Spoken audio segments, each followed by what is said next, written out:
नमस्कार, जय श्री राम। सतीश ज्योतिर्विद में आपका स्वागत है।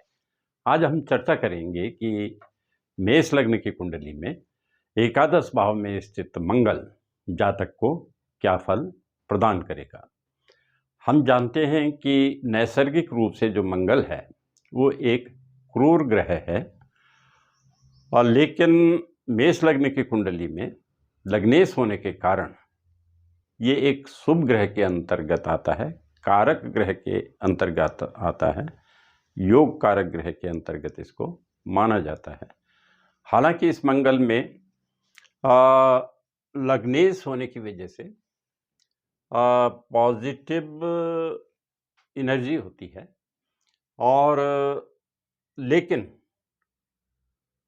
वो जो पॉजिटिवनेस होती है वो 70% होती है, और 30% जो नेगेटिव एनर्जी होती है वो अष्टमेश होने की वजह से होती है। और अष्टमेश भी होने का ये दुष्प्रभाव पड़ता है कि जहाँ पे मंगल को अच्छे फल देने चाहिए थे, उन अच्छे फलों में वो 30% कटौती इस वजह से कर देता है कि वो अष्टमेश भी है। अब ये मंगल एकादश भाव में जो है ये शनि की राशि में है, और शनि जो है मंगल का समग्रह होता है, न वो शत्रु होता है मंगल का, न मित्र होता है, समग्रह होता है। और ये जो एकादश भाव है इसकी ये विशेषता होती है कि इसमें पाप ग्रह और क्रूर ग्रह विशेष रूप से अपना अच्छा फल प्रदान करते हैं, और आमतौर पे सभी ग्रह इस भाव में स्थित होकर अपना अच्छा फल प्रदान करते हैं, एकादश भाव से संबंधित अच्छा फल प्रदान करते हैं। अब यहाँ से ये मंगल जो है द्वितीय भाव को भी प्रभावित करेगा, और पंचम भाव के फलों को भी प्रभावित करेगा, छठे भाव के फलों को भी प्रभावित करेगा, और अष्टम भाव के फलों को भी प्रभावित करेगा, और कुछ हद तक लग्न के भावों को भी प्रभावित करेगा।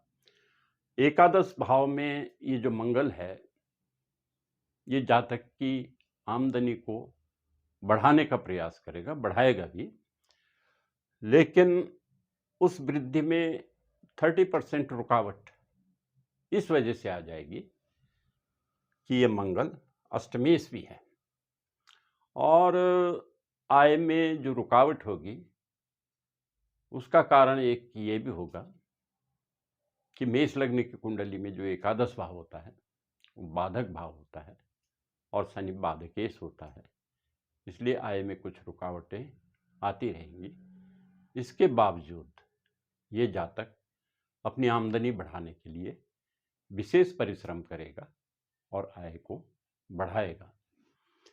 अब यहाँ से ये इस मंगल की जो चौथी दृष्टि है द्वितीय भाव पे है, जो कि धन कुटुंब का भाव है, और द्वितीय भाव में जो राशि है वो शुक्र की राशि है। शुक्र मंगल का समग्रह होता है, न शत्रु होता है न मित्र होता है, और इस हिसाब से इस मंगल को द्वितीय भाव के अच्छे फल प्रदान करने चाहिए थे, लेकिन उन फलों में कुछ कमी आ जाती है। द्वितीय भाव के जो फल हैं, जैसे धन संग्रह से संबंधित फल है, और कुटुंब से जो तालमेल से संबंधित फल है, वो इस जातक को मध्यम श्रेणी का प्राप्त होता है।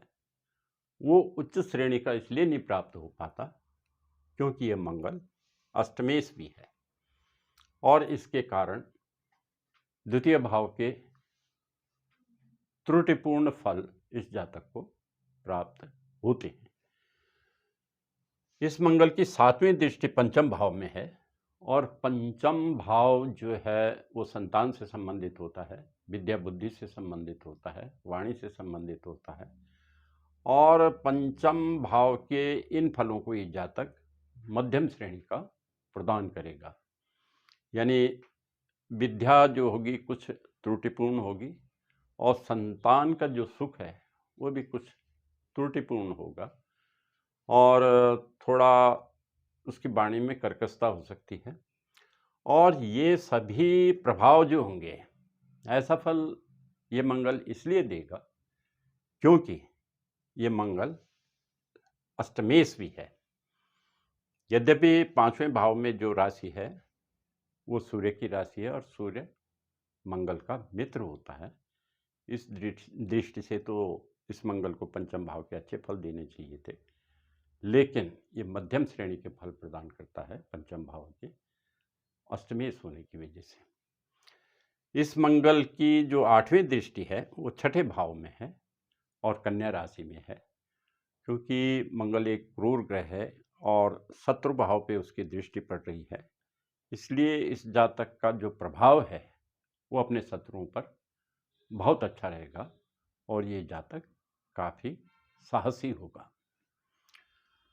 और क्योंकि ये मंगल अष्टमेश भी है और एक एकादश भाव में इसके जाने की वजह से, क्योंकि एकादश भाव लगभग सभी ग्रहों के लिए अनुकूल होता है, इस वजह से अष्टम भाव के जो फल हैं वह भी इस जातक को अच्छे प्राप्त होंगे।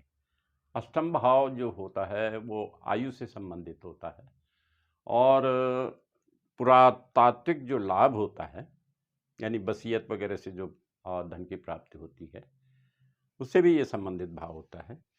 और जातक की जो दैनिक दिनचर्या होती है उससे संबंधित भी ये भाव होता है। इन तीनों फलों को और ये मंगल जातक को अच्छा प्रदान करेगा। इस जातक की आयु अच्छी होगी और जो इसको पुरातत्व का लाभ होगा, यानी अज्ञात स्रोतों से जो धन की प्राप्ति होगी वो अच्छी होगी और इस जातक की दिनचर्या प्रभावशाली रहेगी। धन्यवाद। जय श्री राम।